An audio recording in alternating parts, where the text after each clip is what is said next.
పెద్దపల్లి జిల్లా కేంద్రంలో వ్యవసాయ మార్కెట్ ఆవరణలో ప్రాథమిక వ్యవసాయ సహకార సంఘం ఆధ్వర్యంలో ఏర్పాటు చేసిన కొనుగోలు కేంద్రాన్ని డీసీఓ శ్రీమల వ్యవసాయ మార్కెట్ చైర్మన్తో కలిసి అదనపు కలెక్టర్ డి వేణు ప్రారంభించారు. ఈ సందర్భంగా ఆయన మాట్లాడుతూ ప్రభుత్వ పరంగా వ్యవసాయ మార్కెట్లో అన్ని అందుబాటులో ఉంచామని, రైతులు దళారులను నమ్మి మోసపోవద్దని, రైతులు కొనుగోలు కేంద్రాలను సద్వినియోగం చేసుకోవాలని సూచించారు.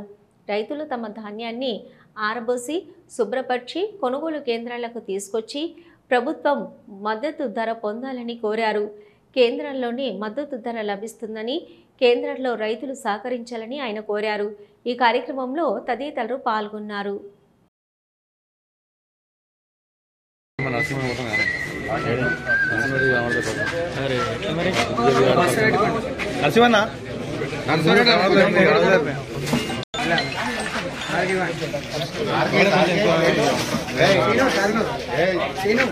మేడం మేడం ఇట్లాడు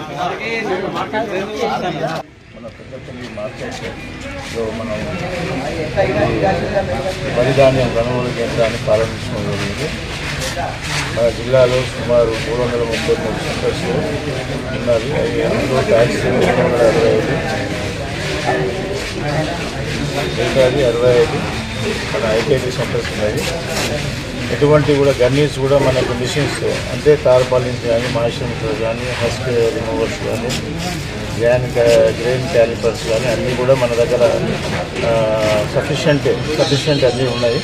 ఎటువంటి కూడా గవర్నమెంట్ ఇన్స్ట్రక్షన్స్ నామ్స్ ప్రకారంగా జియో నెంబర్ 27 ప్రకారంగా డీజీ ఇవ్వాలి. వాళ్ళు సిఎంఆర్ క్లియర్ ఉన్న 10%, 1 సీజన్ డిఫాల్ట్ ఉన్న 25% అట్లాంటి ఇవ్వాలి.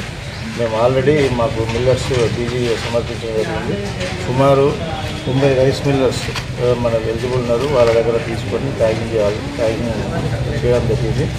అదేవిధంగా ఎక్కడ కూడా ఈ ధాన్యం కొనుగోలు కేంద్రంలో మాత్రం కంపల్సరీ 41 కేజీలు పెట్టాలి. ఎటువంటి కూడా అవాంఛనీయ సంఘటనలు జరిగితే మా దృష్టికి వచ్చి మేము యాక్షన్ తీసుకోవడం జరుగుతుంది. సుమారు మన దగ్గర civil supply DM civil supply గారు 4 లక్షల దాకా కొనడం జరుగుతుంది.